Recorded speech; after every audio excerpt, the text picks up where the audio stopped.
안녕하세요. 효담입니다. 오늘은 병화일간의 세 번째 병술 일주에 대해서 준비해 보았습니다. 여러분 명리학 기초를 모두 이해를 하고 암기할 부분들은 암기까지 다 하셨죠? 그래야만 일주에 대한 설명이 이해가 잘 됩니다. 혹시 일주 설명을 들으시면서 이해가 안 되는 부분이 있다면 기초 부분을 조금 더 공부하시기 바랍니다. 그럼 병술 일지에 대해서 살펴보겠습니다. 일지 배우자 자리에 식상인 술토를 깔고 있는데 12운성으로는 묘지에 해당이 됩니다. 그리고 술토 지장간에는 재성인 신금, 비겁인 정화, 그리고 식상인 무토가 있습니다. 재성인 신금은 12운성으로 관대에 해당이 되고 비겁인 정화는 양지, 그리고 식상인 무토는 묘지에 해당이 됩니다. 일간 병화는 권위적이고 활동적이면서 정열적입니다. 그리고 말을 잘하고 태양이 차별 없이 모두를 비추어 주는 것처럼 남에게 베풀기를 잘합니다. 그러나 정열적인 것만큼 조급합니다. 술토는 책임감이 강하고 헌신적이지만 고집이 세고 심술도 있고 냉정한 면도 있습니다.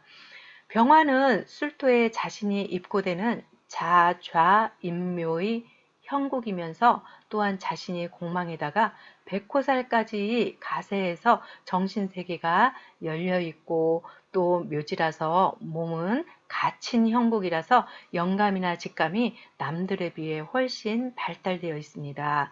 그래서 종교나 무속인 쪽으로 빠지기 쉽고 이와 관련된 일을 하게 될 수도 있고 또 관심도 많이 갖게 됩니다. 경우에 따라서는 우울증과 같은 정신적인 문제가 항상 따라다닐 수도 있습니다. 술토는 천라 지망에 해당이 됩니다. 하늘의 그물, 땅의 그물이라 하는 라망은 최상위 신살입니다. 운에서 라망을 만나게 된다면 분리 독립의 기운이 들어옵니다. 잘 다니던 직장을 그만두던가 이혼을 하게 되던가 아니면 잘 되던 사업도 안 되고 또 몸이 아프게 될 수도 있고 공부하는 학생은 공부가 안 되기도 합니다. 이럴 때는 한 템포 쉬어간다는 생각으로 수성하면서 그 운이 비켜갈 때까지 지혜를 발휘하셔야 합니다. 백호살은 갑진, 을미, 병술, 정축, 무진, 임술, 개축에 해당이 되는데 병술 일주도 백호살 중에 하나입니다. 백호살의 특징은 자신감, 고집이 강하고 이기적인 성향이 있는데 직업으로는 군, 건, 경, 의료, 정육점, 도살업, 식품 유통이나 항공, 항만 등 강한 직업군이 잘 맞습니다. 그러나 투기성 사업, 주식 투자, 부동산 투자 등은 맞지 않으니까 주의해야 합니다. 지장간을 한번 살펴보겠습니다. 술토 지장간 속의 신금은 재성인데 12운성으로 관대에 해당이 됩니다. 술토는 묘지이니까 묘궁, 대좌라 합니다. 관대는 의복이나 제복과 같은 것입니다. 환자복이나 죄수복일 수도 있고 전문직에 종사하는 사람들이 입는 의사 가운이나 간호사, 한의사, 법관, 군인 등과 같은 사람들이 입는 제복일 수도 있습니다. 식신이 묘지에 해당하고 지장간 속에 겁재가 있어서 사업이나 장사보다 제복을 입고 하는 일이나 관을 이용하는 일로 재물을 취하는 일이 훨씬 잘 맞습니다. 특히 남명의 경우는 병화와 지장간 속의 신금이 안명합하고 있어서 처에게 지나치게 집착하면서 부정망상해서 의처증으로 불화를 자초하게 됩니다. 묘궁 대자에 있는 것은 처가 아파서 환자복을 입는 그런 환자일 수도 있고 전문직에 종사하는 사람일 수도 있습니다. 늦게 결혼하는 것이 해로를 하는 길입니다. 또 일간 병화가 지장간의 신금재성과 안명합을 하고 있는 것은 음지의 재물, 즉 뇌물과 같은 것을 취해서 오랫동안 쌓아온 자리에서 나락으로 떨어지게 되는 것으로 나타나기도 합니다. 그러니 이 부분은 반드시 잘 참고해서 불명예스러운 일이 생기지 않도록 해야 할 것입니다. 겁재를 품고 있으니까 재물에 대한 욕심이 많은 사람입니다. 지장간의 재성과 겁재가 함께 들어있어서 늘 경계해야 하고, 재물을 내 것으로 취한다 해도 어디로 새어나가는지 새어나가게 됩니다.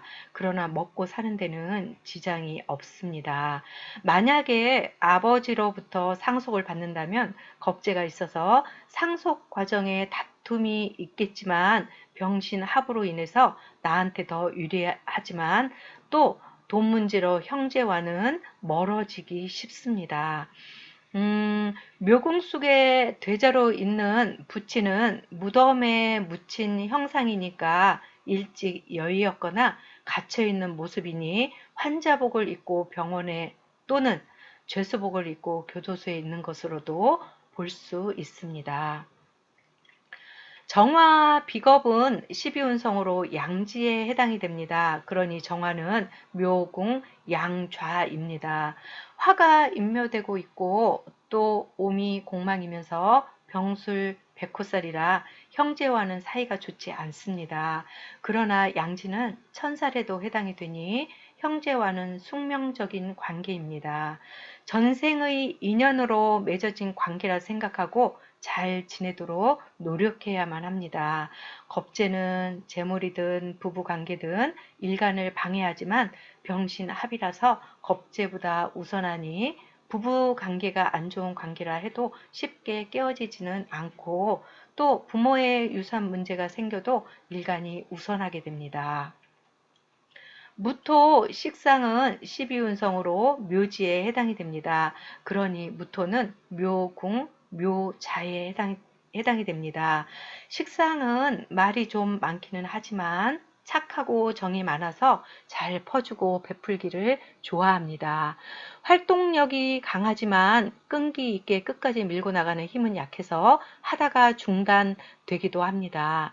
여명의 경우는 식상이 묘지에 있어서 유산이나 낙태, 흉사 등 자식으로 인한 아픔이 암시되어 있습니다. 배우자 자리에 자식이 있다 보니까 자식이 남편보다 우선입니다. 그래서 득자부별이라 해서 결혼 후에 자식을 낳고 나면 부부가 이별할 수도 있습니다. 자식 낳은 후에는 특히 남편하고의 관계를 더욱더 신경 써야 할 것입니다. 여명의 자식은 어렵게 얻게 되니 귀한 자식이지만 명석한 두뇌라서 아주 똑똑할 것입니다. 그렇지 않다면 그와는 아주 정반대일 수도 있습니다. 공부는 잘하지만 일반적인 학업으로 가기는 힘들 것입니다. 관성과 인성이 빠졌는데 인종에서 살펴보겠습니다. 양간이니까 양으로 인종에서 살펴보겠습니다. 먼저 관성인 임수를 인종에서 보면 묘궁, 대종에 해당이 되는데 관성이 묘에 대로 있게 되니까 사업이나 장사는 안 됩니다. 관대는 제복을 의미한다고 했으니 여명의 경우 남편이 전문직에 종사하는 사람이나 또는 환자일 수도 있고 최악의 경우 죄소복을 입는 사람이 될 수도 있습니다.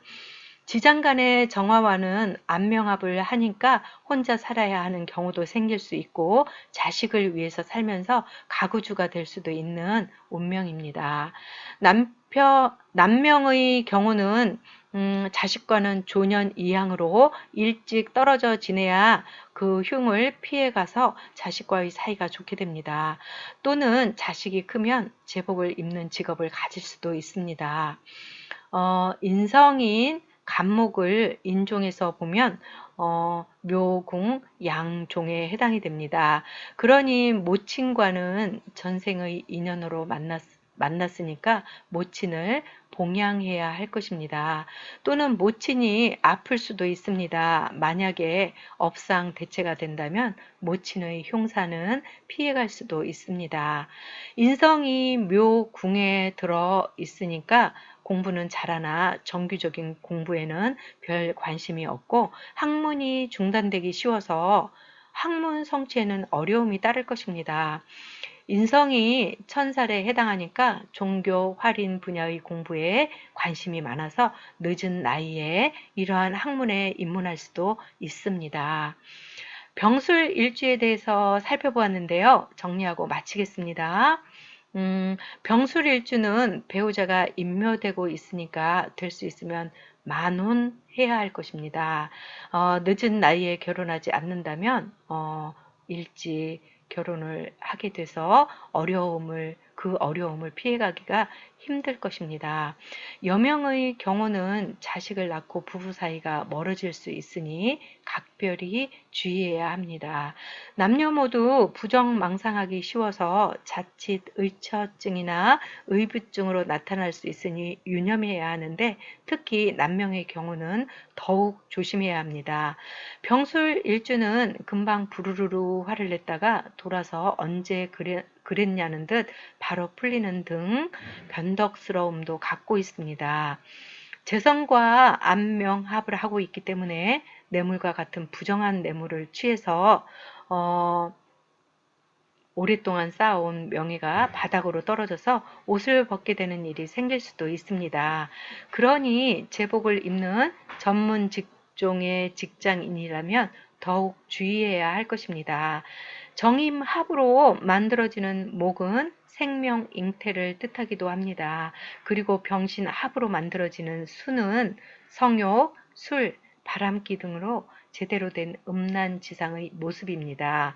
또 병술 일주는 꺼지지 않는 불씨를 품고 있습니다. 그래서 부부 잠자리를 하게 되면 장시간 즐기게 됩니다. 이러한 특성들이 주색 잡기로 빠질 우려도 있으니까 이 또한 절제를 잘 해야 할 것입니다. 지금까지 병술 일주에 대한 내용을 정리해 보았는데요. 제가 이렇게 정리한 내용들이 병술 일주를 이해하는데 조금이라도 더 많이 도움이 되었으면 합니다.